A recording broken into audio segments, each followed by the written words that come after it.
Hello there, Sev here from Three Counties Motorhomes, and welcome to this video guide on the Truma Trumatic E gas heating system that you see here. This guide is just going to tell you how to use this particular control to get your heating working. For any more detailed information such as troubleshooting or anything like that, please do refer to your manuals and other instructional material. This video guide is purely just on how to operate this control. So let's get started.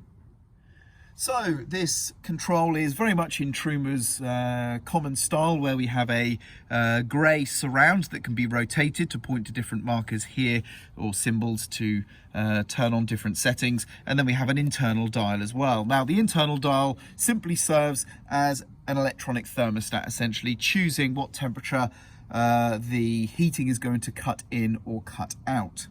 Now, to turn things on or off, we use the grey surround, or sort of turn the whole dial, if you will.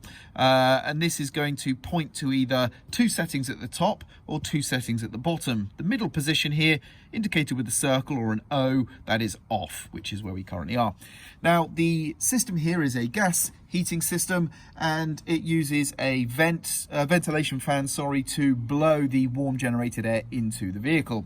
And we can actually run that fan on its own without the heating turned on, and that's using the top two positions here. And we have a low or a high setting depending on whether we go for the small or the big symbol.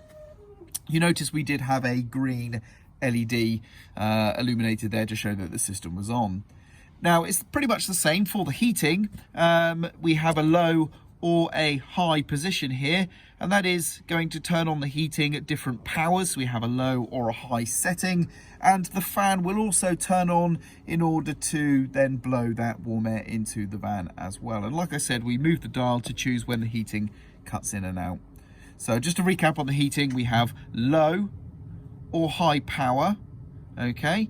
And so you choose which setting you'd like, and then you rotate the dial to decide when the heating cuts in and cuts out.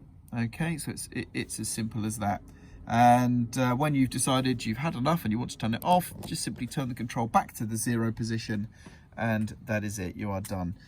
It's really as simple and easy as that. That's how you use your Trumatic E control. I'm Sev. I hope you found this video useful, and thank you very much for watching.